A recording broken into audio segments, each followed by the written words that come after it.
Oramos también por una petición más externa, por otras iglesias, por otros motivos de oración en el mundo. Si nos visitas hoy por primera vez, nos alegra mucho tenerte acá. Mi nombre es Jonathan Agudelo, hago parte de los servidores de la iglesia, particularmente en la predicación de la palabra que hoy tengo el gusto de compartir con ustedes. Y si nos estás visitando o es primera vez que vienes, estamos predicando una serie de predicaciones basadas en el libro de Primera de Pedro. Estamos estudiando Primera de Pedro de a pasitos. ¿Y cómo se llama esta serie de predicaciones? Viviendo como peregrinos. Porque Pedro les escribe a unos hermanos que literal estaban como peregrinos, no estaban viviendo en la ciudad donde ellos eran natales y estaban dispersados y estaban empezando a sufrir persecución. Todavía no era una persecución declarada por el gobierno de turno, sino que era una persecución de a pie. Personas estaban siendo rechazadas en su trabajo, en su vecindario, en sus familias, porque estaban siguiendo a Jesús. Teniendo eso en cuenta, nos acercamos hoy a Primera de Pedro 1, 13 al 17. Pero quiero que te imagines que te estás preparando para una carrera a larga distancia. Y sabes que no va a ser fácil. Habrá momentos de fatiga, de cansancio, pero tú estás enfocado en la recompensa, la victoria. Porque te espera en esa línea de meta esa gran recompensa.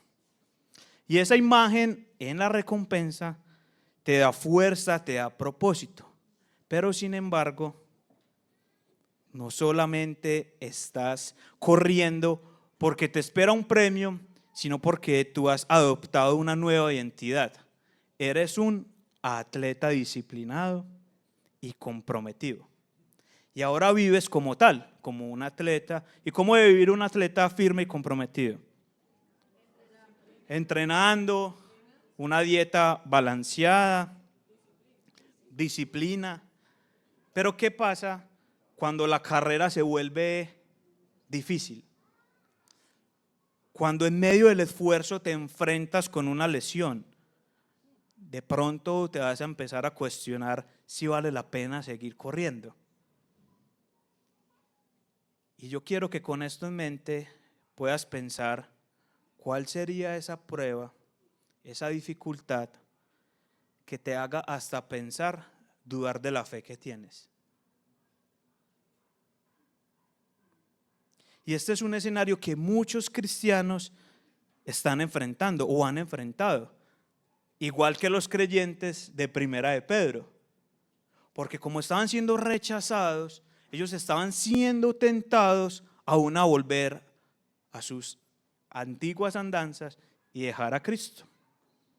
Y ante el sufrimiento y la presión, algunos se preguntaban si seguir a Cristo merecía todo ese esfuerzo que estaban viviendo. Y Pedro, en el texto que vamos a estudiar hoy, le recuerda tres verdades fundamentales. En primer lugar, nuestra esperanza no está en este mundo.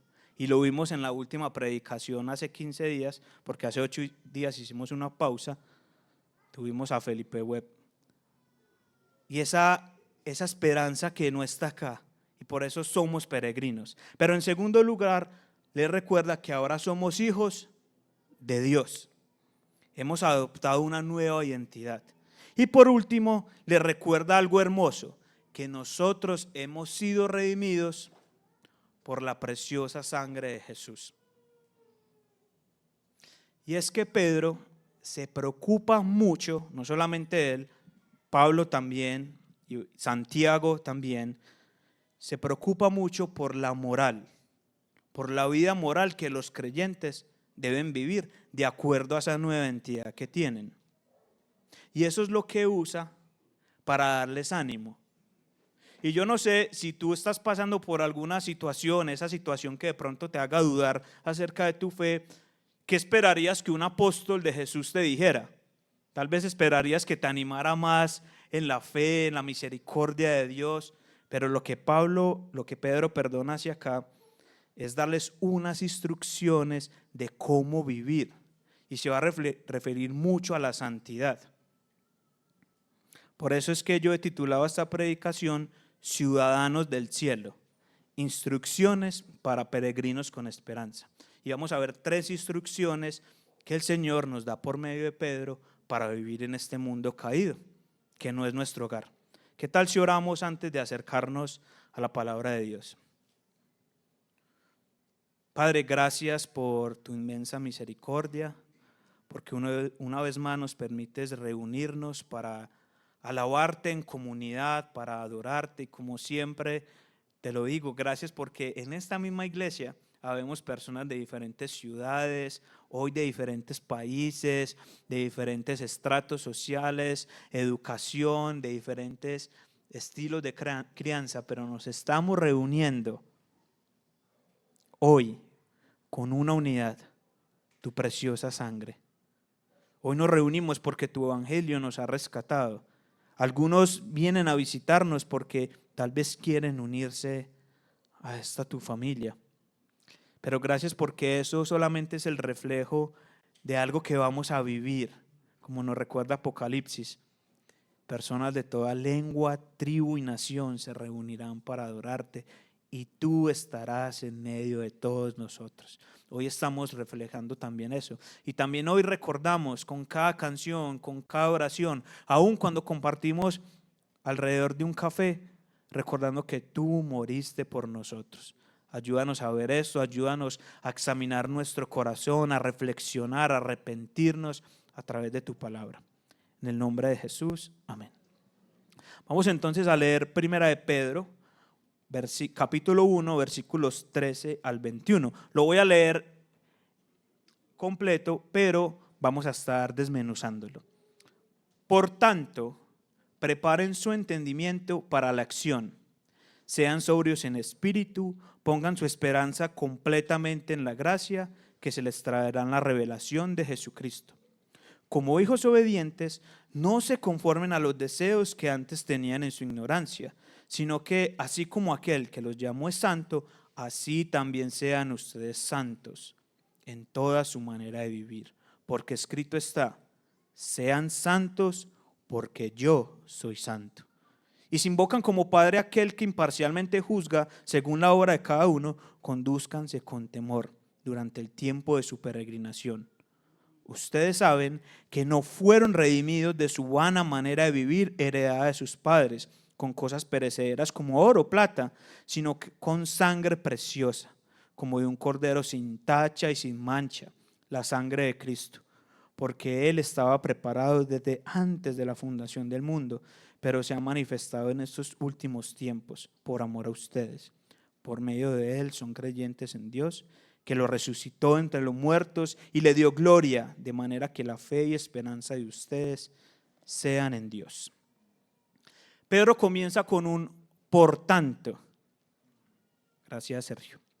Y como dijo Sugel Michelén, en la gramática del Evangelio, un imperativo siempre es precedido por un indicativo. Los indicativos de la gracia han de preceder a los imperativos de los mandamientos de Dios. Y algunos me están mirando como muy extraño porque hace rato fueron al colegio. Les voy a explicar un poco en la gramática qué tiene que ver esto de imperativos e indicativos. Un indicativo se usa para expresar un hecho que es real. Por ejemplo, en el versículo 3 vemos, Dios el Padre nos ha hecho nacer de nuevo en una esperanza viva. Eso es algo real, es un indicativo. Pero un imperativo en la gramática sirve para dar órdenes, para dar consejos o para hacer peticiones. Voy a volver a repetir. Los indicativos de la gracia deben preceder a los imperativos de los mandamientos. Y eso es algo que Pablo también hace en todas sus cartas. Si ustedes notan cartas como Efesios, Gálatas, Colosenses, en los primeros capítulos Pablo se interesa por dar todos los indicativos de la fe. Ustedes son hijos de Dios, hijos aceptados. Ustedes han sido adoptados para después darles los imperativos, las maneras como deben vivir de acuerdo a lo que ya son. El atleta que les mencionaba ahorita vivía de acuerdo a lo que ya era, un atleta de alto rendimiento. Y lo que Pedro está haciendo aquí es animando a sus lectores con estos imperativos. ¿Por qué? Porque ya han nacido de nuevo, indicativo. Y en otras palabras, lo que nos está diciendo esto es que el cristianismo nos enseña algo muy diferente a lo que la mayoría, por no decir todas, las religiones del mundo enseñan. Obedece a Dios para que Él te ame. El cristianismo nos enseña, porque Dios te ama, tú le obedeces. Y en los versículos anteriores, la predicación que el pastor Jonathan nos hizo hace 15 días, ya están esos imperativos. Que estos creyentes y nosotros vivimos en un mundo que los profetas anunciaron y los ángeles anhelan. ¿Cuál es ese mundo? Ese mundo que aunque caído, Jesús ya había venido. Los profetas anunciaron, los ángeles querían ver esa gracia de la que nosotros ya hacemos partes. Y luego ese indicativo en nuestro texto nos van a mostrar unos imperativos y aquí vienen las instrucciones. Y para el que le gusta tomar nota, están acá. En el versículo 13 vamos a ver la primera instrucción. Versículo 13, perdón. Vivir centrados en la esperanza futura. Del versículo 14 al 17 vamos a ver la tercera instrucción. Vivir de acuerdo a nuestra identidad. Y la tercera, vivir conscientes del costo de nuestra redención. Y es que definitivamente Pedro entendió algo que nosotros necesitamos entender. La manera como nosotros vivimos refleja la esperanza que tenemos. La manera como nosotros vivimos refleja la esperanza que tenemos. Así que vamos a ver esta primera instrucción. Voy a tomar un poquito de agua y seguimos.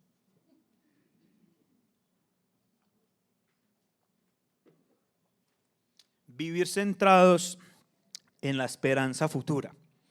Y es muy interesante porque después de este por tanto, pareciera que nos encontramos tres verbos en imperativo. Bueno, preparen, sean, pongan. Y yo pensaba eso, bueno, entonces hay tres instrucciones, pero viendo el original en el griego, solamente uno de ellos está para la acción. ¿Que cuál es? El final, pongan su esperanza. Veamos lo que dice un comentarista. Los primeros mandatos de la epístola, según la traducción Reina Valera, son: ceñid, sed sobrios, esperad. Así dice la Reina Valera. Por tanto, ceñid los lomos de vuestro entendimiento, sed sobrios y esperar por completo en la gracia que se os traerá cuando Jesús sea manifestado. El problema con esta traducción es que en el griego solamente el verbo esperad es un imperativo, mientras los dos primeros son participios. Entonces Pedro lo que está diciendo es: esperad, pongan su esperanza, pongan su mirada en la esperanza futura. ¿Y cómo lo hacen? Con los dos de arriba. Preparando su entendimiento para la acción y siendo sobrios. Esas son las dos maneras como vivimos mirando esa esperanza futura. Entonces, la traducción más literal, de hecho en la Biblia textual aparece así: habiendo ceñido los lomos de vuestra mente y viviendo sobriamente, tengan su esperanza completamente puesta en la revelación de Jesucristo. Y cuando habla de revelación de Jesucristo, ¿a qué se refiere? A que Él volverá por segunda vez y que ya no va a volver como un siervo sufriente, sino como un rey todopoderoso, y vendrá por su pueblo. Pongan su esperanza completamente en la gracia que se les traerá en la revelación de Jesucristo. Lo que Pedro nos está animando es a vivir conscientes: este no es nuestra tierra, este no es mi hogar está allá. Y gloria a Dios porque la salvación nuestra no depende de nosotros. Ya somos salvos. Al nacer de nuevo, ya tenemos esa nueva identidad que nos dice, tu casa es allá. Pero entonces, ¿cómo vivimos en un mundo que sigue estando caído mientras esperamos? Con una mente preparada y sobria. Entonces, la primera exhortación es a preparar nuestra mente. Preparar el entendimiento para la acción se traduce así: ceñid los lomos de su entendimiento. Y hay que entender algo del contexto de la época. Ustedes saben que ellos vestían de túnica y la túnica mantenía suelta. Pero para prepararse para la acción, para la batalla, para la pelea, se amarraban la túnica aquí a un cinturón que tenían. Ceñid los lomos. Es como si hoy dijéramos, amárrese los pantalones. Pero amárrese los pantalones ¿de qué? De la mente, del entendimiento. Es lo mismo que dice Lucas 12:35. Se nos dice, debemos estar atentos y preparados a la luz de la venida cercana del Señor. Mantener preparada la mente. Pero también nos dice y nos anima a ser sobrios. Cuando hablamos de ser sobrios, ¿qué se nos viene a la mente? Estar borrachos, el alcohol, a no beber. Y pensemos un poco en eso. ¿Qué pasa en el cuerpo humano cuando se está borracho? Cada aspecto del ser humano es invadido. Nubla la mente, impide a la persona pensar con claridad, pierde control, lo hace vulnerable a peligros. Entonces Pedro lo que está diciendo aquí, ser sobrios, es tener un autocontrol, estar alerta, tener un dominio propio, un don del Espíritu Santo. Y Pablo en Efesios nos dice, no os embriaguen con vino, sino sean llenos del Espíritu Santo, ese que nos da el dominio propio. Así que somos llamados a esperar en este mundo, que no es nuestro hogar, preparando nuestra mente, siendo sobrios, estando alerta ante cualquier mentira, situación o tentación. Y eso es muy importante para las personas a las que Pedro les está escribiendo. Recuerden, estaban siendo bombardeados por su fe en Jesús. Y en unos pocos meses, después de que Pablo escribió, iba a explotar una persecución terrorífica. Nerón, el emperador, iba a declarar una persecución contra el cristianismo. Ahorita les decía a los del curso de membresía, busquen puertasabiertas.org, creo que es, porque hoy en día sigue habiendo iglesia perseguida. La sangre de Cristo sigue siendo derramada en una manera no literal, ¿cierto? Y la iglesia sigue sufriendo esa persecución. Pero Pedro en medio de esto los anima, sean sobrios, preparen su mente, porque ustedes tienen una esperanza. Entonces nosotros definitivamente nos tenemos que preguntar, ¿con qué estamos alimentando nuestras mentes? ¿Estamos alerta ante las tentaciones? Porque es que tal vez nos hemos vuelto muy complacientes, creyendo que no necesitamos estar preparados. El que crea estar firme, cuídese que no caiga. Y aún es posible que tú estés escuchando estas dos preguntas, te estás manteniendo alerta, estás cuidando tu mente, y que estés escuchando esas preguntas y no las tomes en serio. Pero hermanos y amigos, tenemos que despertar. Estamos en un mundo que nos bombardea constantemente con ideologías muy diferentes al cristianismo. Nos están atacando, tal vez no de muerte, pero sé que muchos aquí sufren una persecución en sus hogares, en sus vecindarios, en sus unidades, en sus lugares de trabajo.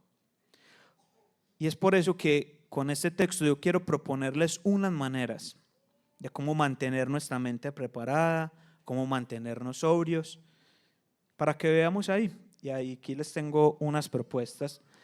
La primera es: cultiva el hábito de examinar tu vida. ¿Qué tal si tú estableces un tiempo al final de semana para reflexionar acerca de tus acciones y pensamientos de la semana que pasó. ¿Qué mentira te creíste? ¿Qué verdades olvidaste? Y les voy a dejar algo muy, muy práctico. La siguiente, porfa, tocayo. Miren estas verdades. Moni y yo tenemos esto pegado al frente, entre otras cosas, pegado al frente de nuestra cama. Solo en Jesús soy aceptado, no debo temer. Solo en Jesús soy perdonado, no debo ocultarme. Estoy completo, no debo buscar nada más. Estoy cambiando, no debo perder la esperanza. ¿Cómo examinar tu vida con estas verdades? A final de semana puedes pensar, ¿qué verdad olvidé? Cuando discutí con mi esposa, cuando esperé algo de mis hijos, tal vez busqué en ellos unas expectativas que solo Dios puede suplir, olvidando que ya en Él estoy completo. Les puedo mandar esta imagencita por el WhatsApp. Segunda recomendación, llena tu mente con la palabra de Dios. Y esto va más allá de hacer un devocional, que es muy importante. Pero como dice el Salmo 1, meditemos de día y de noche. Este mes que celebramos el mes de la Biblia, los niños en Redil Junior se están aprendiendo para cada domingo un versículo. Papás, lo estamos haciendo. La memorización de la Biblia, yo tengo que decirlo con mucha pena, no fue algo que yo cultivé. Y tengo algunos textos que recuerdo, pero no he memorizado mucho las escrituras. Y eso es algo que sirve cuando llega la tentación. Hace 8 días vimos a Felipe, nos estaba predicando cuando Jesús estaba en el desierto. ¿Cómo respondía Jesús ante la tentación? Escrito está. Tercera recomendación, mantente alerta. Esto podría significar limitar el consumo del contenido que estamos leyendo, escuchando, viendo. Y cuidado, no me estoy refiriendo que solamente podemos estudiar libros de teología, escuchar solo música hecha por cristianos, o que solo veamos series o películas con temática bíblica. No, yo no estoy diciendo esto.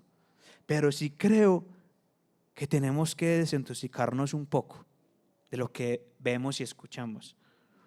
O que toda tu vida y todo lo que veas y escuchas lo filtres por el Evangelio. Los que me conocen saben que a mí me gusta ver mucho películas y series, sobre todo la de superhéroes. Y yo siempre trato de ver el Evangelio allí. Cómo este mundo está esperando por el verdadero superhéroe. Cuando a los héroes, por ejemplo en Aquaman, cuando llega de nuevo a su tierra y todos los seres del mar lo están adorando, yo veo a Jesús volviendo y como todos lo adoraremos. Filtrar todo por el Evangelio. Cuarta propuesta para cultivar esa mente. Permite que tu comunidad misional te apoye. En nuestra iglesia, Redil Belén, los grupos pequeños en casa los llamamos comunidades misionales. Definitivamente compartir nuestras luchas y dejarse apoyar por otros es clave en la fe, es clave para mantenerse atento. Si no haces parte de una comunidad misional por X o Y razón, puedes hablar conmigo, te podemos dirigir a una comunidad misional o podemos, hay algunas personas que no están yendo a comunidad misional, pero están siendo acompañadas por otros. El Evangelio no fue hecho para solitarios, somos una familia. Y quinta recomendación, no por ser la última, es la menos importante, creo que es la más importante, orar intencionalmente. Ora para que el Señor limpie tu mente. Ora para que puedas vivir sobrio en este mundo caído. Esto tiene que ver con vivir centrados en la esperanza futura. Porque esto refleja lo que somos. Y esto nos lleva a la segunda instrucción que Pablo nos da. Vivir de acuerdo a nuestra identidad. ¿Cuál es nuestra nueva identidad? Somos hijos de Dios, que gracias a Jesús el Padre nos adoptó. Tenemos a Dios Todopoderoso, Creador del cielo y de la tierra, como nuestro Padre. Eso es increíble. Hemos sido incrustados en la nueva familia de la fe. Y como hijos amados, teniendo en cuenta esa identidad, Pedro nos anima. No nos conformemos a los deseos que antes teníamos en nuestra ignorancia. Ser santos en toda nuestra manera de vivir y conducirnos con temor. Así es como vivimos de acuerdo a nuestra identidad, y permítame, hablo de cada una de ellas. Esto se resume en una sola cosa: vivir de manera diferente, vivir en santidad. Y quiero que juntos naveguemos en estos versículos entendiendo un poco la santidad. ¿Por qué debemos vivir así? ¿Qué implica vivir santos en santidad? Porque lastimosamente ser santos y vivir en santidad son conceptos que parecen cavernícolas hoy en día. Y aún en la iglesia del Señor pareciera que este concepto como que no, porque el que dice ser santo es un legalista. No solamente la sociedad rechaza la santidad, a veces marginamos en la iglesia al que dice ser santo, porque es un fariseo, porque es un legalista. Y Pedro nos está diciendo: sean santos porque Él es santo. Y ese llamado a la santidad puede sonar muy intimidante, particularmente en un mundo que promueve todo lo contrario. Ser santo significa vivir separado para Dios, para servirle a Dios. Y eso es algo que desde Israel, Dios los llamaba a ser santos, no para ser mejores que las otras naciones, sino para reflejar el carácter de Dios. Como hijos obedientes, sean santos, sean igual que su Padre Santo. Permítanme decirles algo textual respecto a ser hijos. Ser hijos de Dios es una identidad dada por gracia a quienes creen en Cristo. Una relación transformadora que nos hace parte de la familia de Dios. En la Biblia este concepto implica adopción, donde Dios en su amor nos recibe como sus hijos, dándonos una nueva naturaleza y un llamado a vivir en santidad. Como hijos disfrutamos de los privilegios de la herencia divina y de la relación cercana con Dios como nuestro Padre. Yo creo que hay una imagen, porque todo esto que estoy diciendo lo saqué de estos textos bíblicos. Pero también tenemos la responsabilidad de obedecerle y reflejar su carácter en nuestro vivir diario. Ser santo implica, como dice Pedro allí, no conformarse a los deseos que antes teníamos en nuestra ignorancia. Y es muy interesante porque esa palabra conformarse solo aparece 2 veces en el Nuevo Testamento. ¿Quién se acuerda de dónde más aparece? Romanos 12:2. Y no se conformen, no se adapten a este mundo, sino transformen la mente, transfórmense mediante la renovación de su mente para que verifiquen cuál es la voluntad de Dios, buena, agradable y perfecta.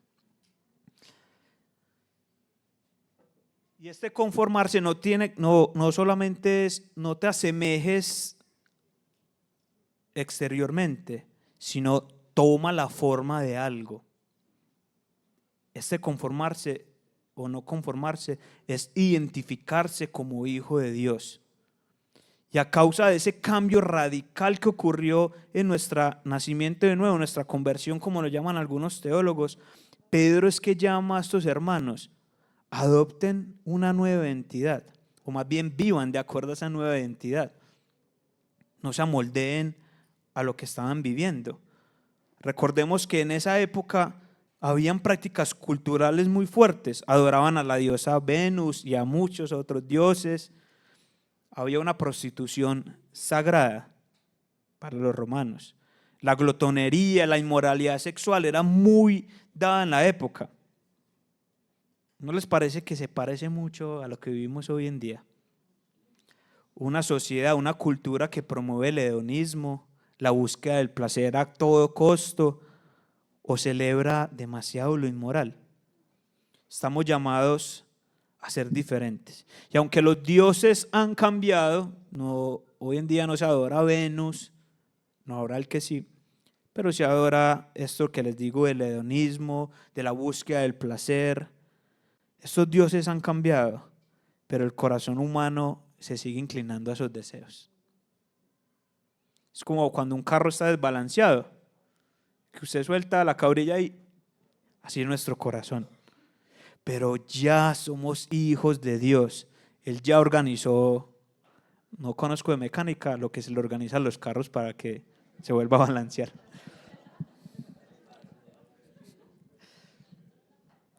Pedro nos llama a vivir de una manera diferente. ¿Y cuáles son esos deseos a los que Pedro se refiere? Efesios 4:17 nos los dice. Esto digo pues, y afirmo juntamente con el Señor, que ustedes ya no anden así como andan también los gentiles en la vanidad de su mente. Ellos tienen entenebrecido su entendimiento. Están excluidos de la vida de Dios por causa de la ignorancia que hay en ellos, por la dureza de su corazón. Habiendo llegado a ser insensibles, se entregaron a la sensualidad para cometer con avidez toda clase de impurezas. Cuando Pedro habla de los deseos que estaban antes en su ignorancia, se refiere que ignorancia aquí no se refiere tanto a conocimiento, sino que esa mente estaba entenebrecida, no conocía a Dios y seguían estos deseos de la carne que aparecen en Gálatas. Varios de ustedes lo conocen. Pero ya hemos sido libres de esa ignorancia, de esa oscuridad en nuestra mente. Ya Dios nos ha rescatado de las tinieblas y nos trasladó al reino de su Hijo, a esa luz admirable. Y Pedro los continúa exhortando: sean santos como su Padre que lo llamó es santo. La santidad implica ser igual a Dios, amando lo que Él ama, rechazando lo que Él aborrece. Y ese es el propósito divino que Él tuvo cuando nos eligió y nos redimió, hacernos imitadores de Él.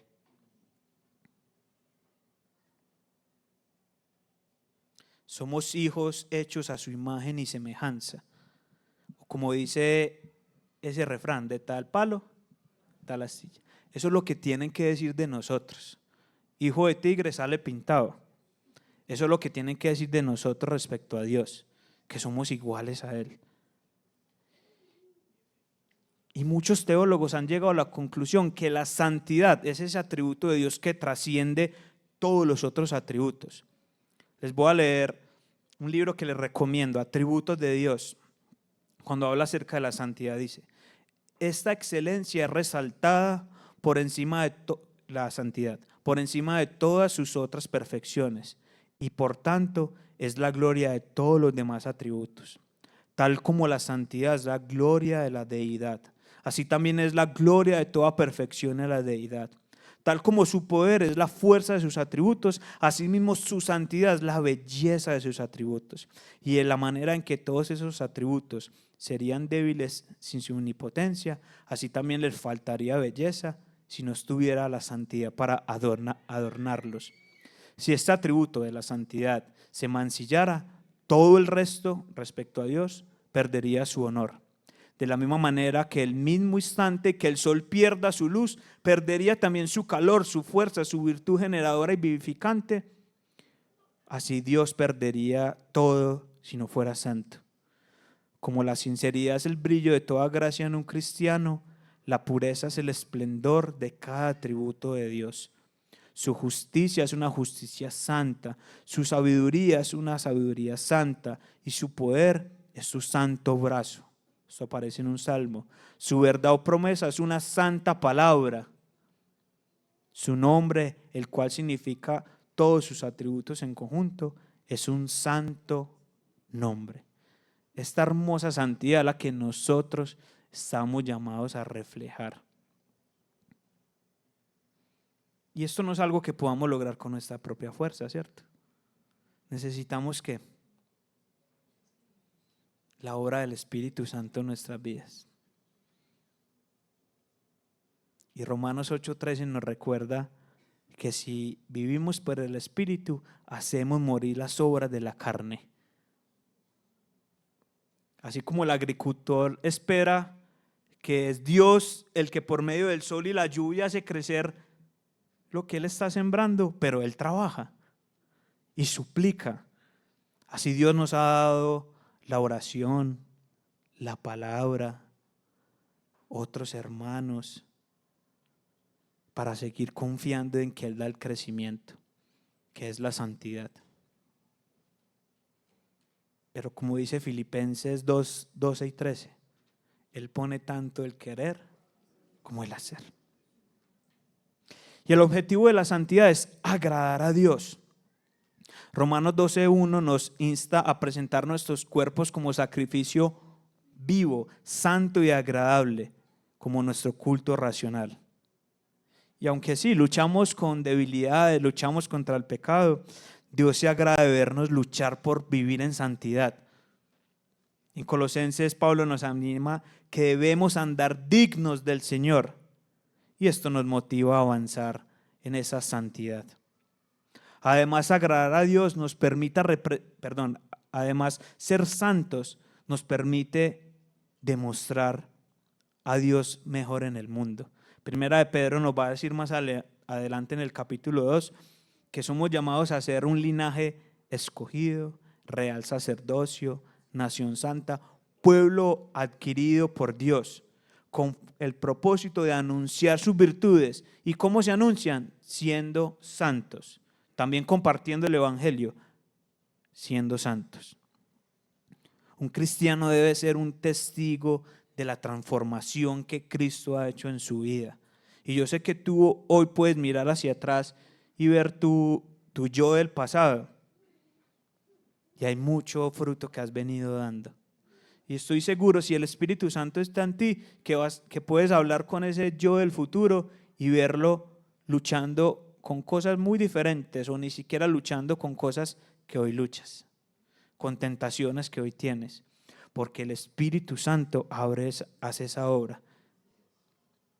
Vivir en santidad no solo nos hace útiles para la expansión del reino de Dios, sino que también atrae la atención de otros hacia la obra de Cristo.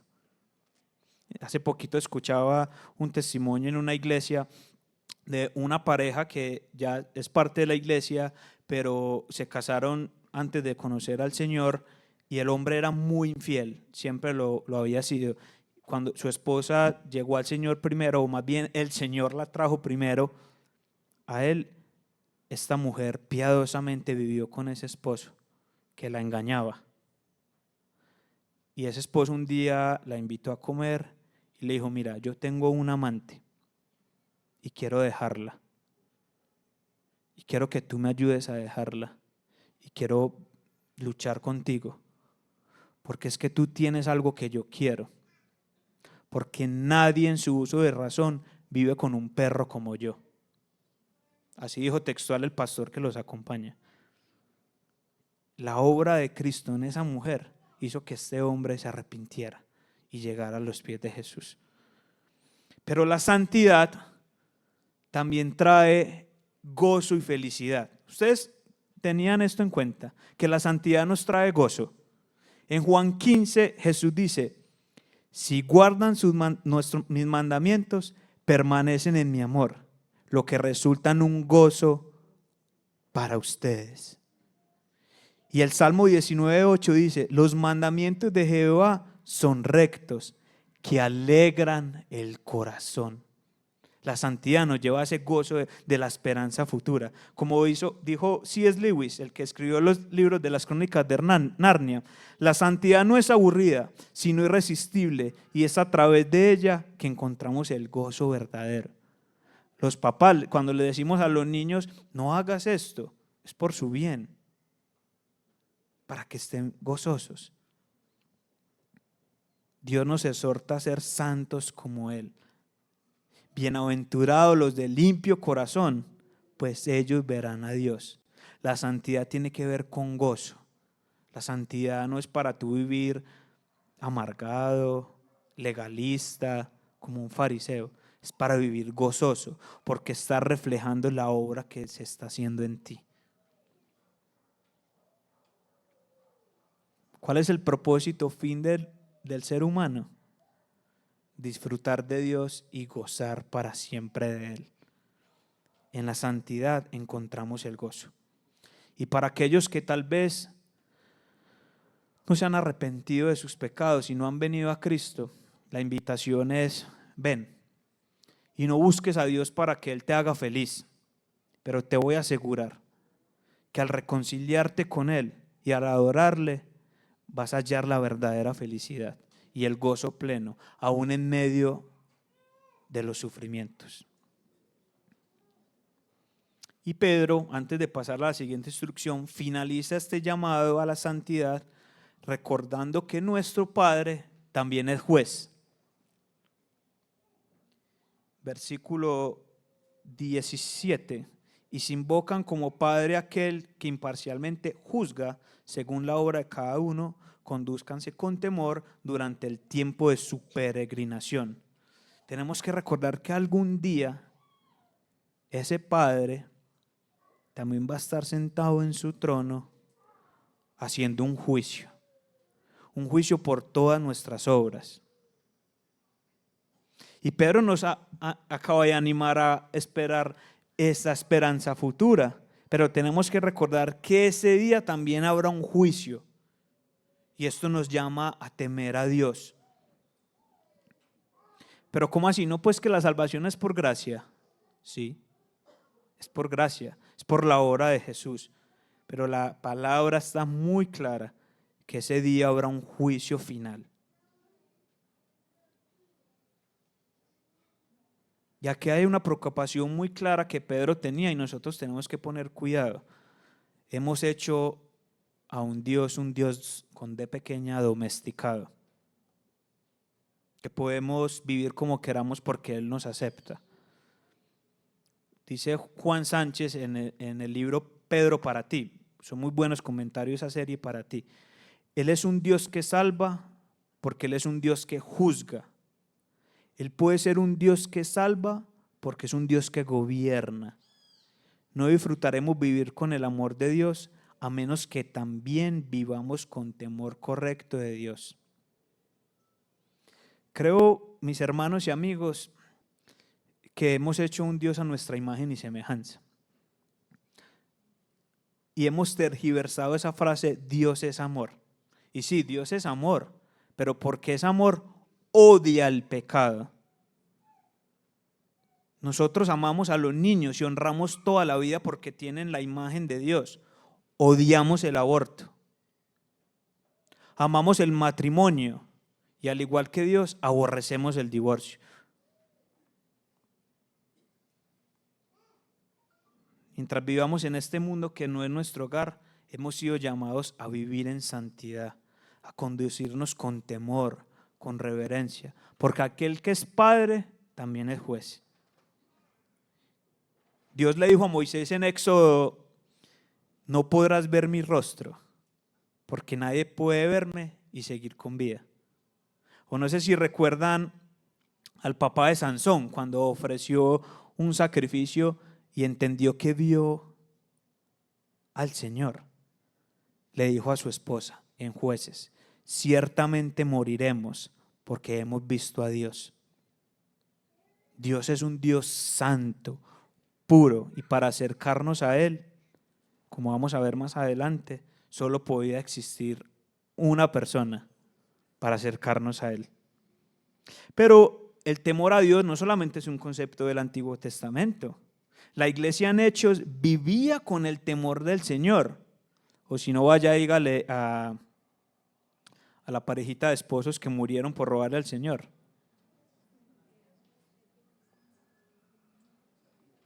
Y Pablo también vivía bajo el temor del Señor. Pero ¿saben qué? La ira de ese Dios juez, que la vimos hace poco en los profetas menores, también se ve en el Nuevo Testamento. ¿Saben dónde se ve esa ira? En la cruz. le podemos temer a Dios, pero podemos estar tranquilos, no tranquilos para pecar, que la ira de Dios ya fue recibida por Jesús en la cruz. Ahí está la ira de Dios en el Nuevo Testamento. Para aquel que dice que el Dios del Antiguo y del Nuevo Testamento es diferente, la ira de Dios está en Jesús, ya no nos recae sobre nosotros. Por eso es muy importante que reflexionemos. ¿Qué área de mi vida necesita ser transformada para reflejar esa santidad de Dios? Tal vez es la manera como gestionas tus emociones o cómo usas el tiempo. Pero recordar esto: la santidad no es algo que logramos por nuestra propia cuenta. Tenemos al Espíritu Santo y podemos orar para que, como decía ahorita, Él ponga tanto el querer como el hacer. Entonces hoy te animo a que puedas identificar esto, esas áreas de su vida, para que le pidas a Dios esa gracia para que te dé fruto. Y no solamente Pedro nos anima a ser santos, a ser igual a Dios, no solamente nos invita a vivir con esa vista en el juicio final, Él nos anima a ver esa redención pasada. Y eso es lo que nos lleva a la siguiente y última instrucción de este texto: vivir conscientes del costo de nuestra redención. Pedro nos recuerda que nosotros no fuimos redimidos con algo tan banal como el oro o la plata, sino que cómo fuimos redimidos con la preciosa sangre de Cristo, que fue ese cordero sin tacha y sin mancha. Y es muy interesante porque esta redención fue planificada antes de la fundación del mundo, como lo dice aquí en el versículo 20. O sea, la Trinidad en pleno escogió a Jesús para que Él fuera el que viniera a redimirnos antes de crear el mundo.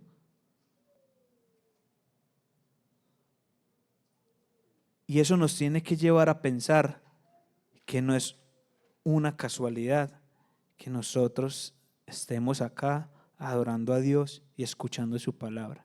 Estaba planificado que Jesús muriera por nuestros pecados. Y Él tenía que sacrificarse.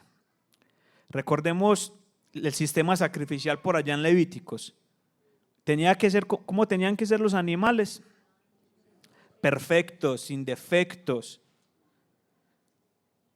¿Por qué? Porque eso también refleja la santidad de Dios, la pureza de quién es Él. Cualquier imperfección en esos sacrificios reflejaría una falta de respeto a la santidad de Dios. Pero estos requerimientos solamente hacían ser una sombra y apuntar a Cristo. A veces cuando uno lee Levíticos, cuando ve todo ese sangrerío de animales, es como raro leerlo, ¿cierto? Pero yo te invito a que vuelvas a leer todo el Pentateuco, los primeros 5 libros, sobre todo Levítico, Éxodo, con tantas leyes, con esto presente. Jesús cumplió esto. Ya no tenemos que sacrificar todos estos animales porque Jesús fue perfecto. Nosotros teníamos que haber sido perfectos para llegar a Dios y nunca hubiéramos podido. Pero Jesús fue el único ser humano, no dejando de ser Dios, que pudo ser perfecto, porque era el mismo Dios.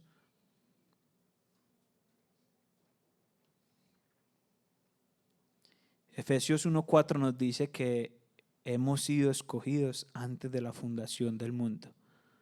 Él ya sabía, él no sabía, él sí sabía, pero él no dijo, es que Juan va a creer en mí por allá en el futuro, por eso lo voy a escoger. No, Él nos escogió porque a Él le plació escogernos para mostrar su amor. Y este plan se manifestó en la historia cuando Jesús vino a salvarnos, a salvar a ese pueblo elegido de Dios. Y nosotros tenemos que vivir así, recordando el costo de nuestro sacrificio. Esto es un gran aliciente. ¿Para qué? Para vivir en santidad, para vivir con una mente preparada, con esa mira en la esperanza. Porque ese sacrificio perfecto de Jesús ya fue solamente una vez. Él no tiene que volver a morir. Nosotros no tenemos que hacer otro tipo de sacrificio. La sangre preciosa de Jesús fue derramada. Y definitivamente este hecho histórico tiene que impactar nuestra manera de vivir. Somos hijos redimidos, llamados a vivir de acuerdo a ese sacrificio. Y tal vez algunos cristianos pueden ser etiquetados como cerrados de mente, en sus lugares de trabajo, en su familia. Están sufriendo difamación, están siendo ridiculizados, están siendo tergiversados. Y si tú estás sufriendo eso, recuerda que puedes seguir viviendo así, aunque te rechacen. Pedro también nos va a decir más adelante, bienaventurados si sufres por hacer el mal, porque estás reflejando que Jesús murió por ti. Pero a veces esta presión externa, como a los hermanos de Primera de Pedro, los llevan a tambalear. Pero recuerda, tú no eres de esta tierra, tú no eres de aquí. Esta no es tu morada final, este no es tu hogar, es la esperanza futura. Nosotros fuimos creados por Dios, le pertenecemos solo porque nos creó. Pero Él volvió a comprarnos. Eso significa redimir. Y nos compró no con oro, no con plata, sino con la perfecta y hermosa sangre de Cristo. Imagina que tú estás envuelto en las deudas. Te tenían abogado las deudas y alguien fue al banco y pagó por ti todo y quedó en cero. ¿Cómo vivirías? ¿Volverías a gastar irresponsablemente? ¿Volverías a vivir de una manera desordenada con tus finanzas? Jesús no pagó una deuda monetaria. Jesús pagó la deuda, la muerte. Jesús pagó a ver que tú hayas traicionado al Dios Todopoderoso. Jesús pagó que tú hayas desobedecido al Dios que creó los cielos y la tierra. Una deuda que nosotros, ni con el mayor dinero del mundo, ni con nuestra mejor manera de vivir podríamos pagar.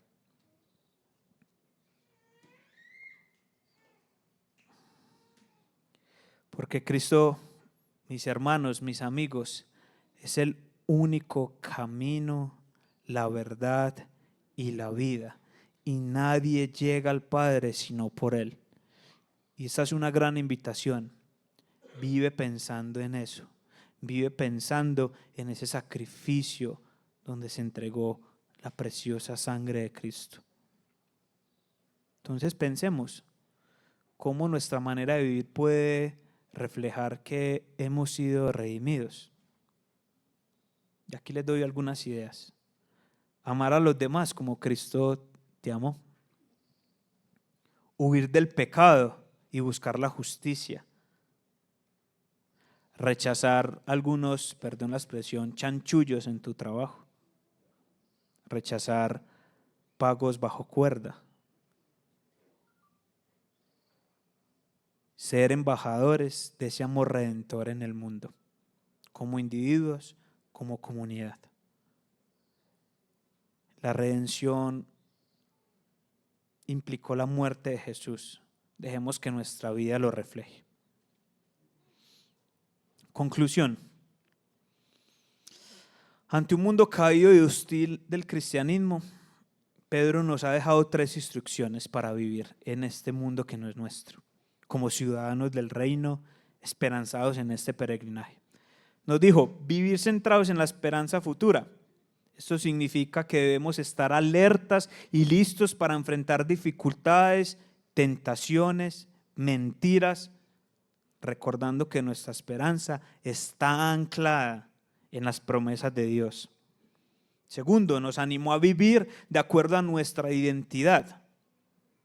Ser obedientes a la palabra de Dios nos llama a apartarnos de lo que no le agrada a Dios, buscando ser un reflejo de su carácter en nuestras vidas. Y por último, nos invita Pedro a vivir conscientes del costo de nuestra redención. Esto implica reconocer el costo de esa salvación y vivir una vida agradecidos, viviendo vidas diferentes. Y ahora que hemos explorado esto, yo sé que les dejé varias preguntas para hacer, pero quiero que reflexionemos en esto. ¿Cómo puedes implementar esto que vimos en tu día a día? Yo te animo que te hagas, no me acuerdo si las escribí, perdón, pero se las voy a decir aquí lento, que te hagas estas preguntas.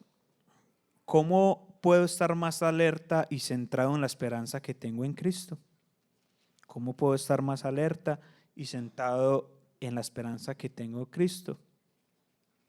2. ¿Qué pasos concretos puedo tomar para vivir en santidad y obediencia? Pasos concretos para vivir en santidad y obediencia. Y tercero, y sobre todo, ¿cómo puedo recordar día a día el precio de mi redención? Vuélvete a leer un evangelio y recuerda el sacrificio de Jesús. Y si tú necesitas ayuda en alguna de estas áreas, acércate a tu coordinador de comunidad misional, acércate a mí, acércate al pastor Jonathan, a Henry, a Larry, a José, a alguien que pueda ayudarte, para que juntos vayamos y vivamos como ciudadanos del cielo, como verdaderos hijos de Dios que reflejan su gloria. Y antes de terminar orando y cantando esta verdad que vamos a cantar, quiero concluir con Efesios 2, 1 al 10, y creo que está allí. Él les dio vida a ustedes que estaban muertos en sus delitos y pecados, en los cuales anduvieron en otro tiempo, según la corriente de este mundo, conforme al príncipe de la potestad del aire, el espíritu que ahora opera en los hijos de desobediencia. Entre ellos también todos nosotros en otro tiempo vivíamos en las pasiones de nuestra carne, satisfaciendo los deseos de la carne y de la mente, y éramos por naturaleza hijos de ira, lo mismo que los demás. Pero Dios, que es rico en misericordia, por causa del gran amor con que nos amó, aun cuando estábamos muertos en nuestros delitos, nos dio vida juntamente con Cristo. Por gracia ustedes han sido salvados, y con Él nos resucitó, y con Él nos sentó en los lugares celestiales en Cristo Jesús, a fin de poder mostrar en los siglos venideros las sobreabundantes riquezas de su gracia, por su bondad para con nosotros en Cristo Jesús. Porque por gracia ustedes han sido salvados por medio de la fe, y esto no procede de ustedes, sino que es don de Dios, no por obras, para que nadie se gloríe, porque somos hechura suya, creados en Cristo Jesús, para hacer buenas obras, las cuales Dios preparó de antemano para que anduviéramos en ellas. Padre, gracias por haber entregado a Jesús. A veces tal vez olvidamos que es que costó que el Dios del universo se hiciera hombre, se humillara siendo un bebé para venir a vivir una vida al igual que nosotros, sufrir lo que sufrimos en este mundo y cosas peores, sufrir una muerte y muerte de cruz, primero para glorificarte a ti, pero también por amor a nosotros. Gracias porque la mayoría de quienes estamos acá, tú nos has traído de vuelta al hogar, nos has traído a ti. Y yo te oro por aquellos amigos, aquellas personas que nos están visitando, que están escuchando tu evangelio, tal vez hoy por primera vez, o que lo van a escuchar más adelante en YouTube. Que tu Espíritu Santo pueda convencerlos de pecado y pueda llevarlos a ti. Permítanos por favor ser conscientes de esto, de que tú nos has hecho nuevos, que tú nos has hecho hijos, que tu Espíritu Santo está en nosotros. Gracias porque Jesús está como un abogado luchando y batallando por nosotros, defendiéndonos.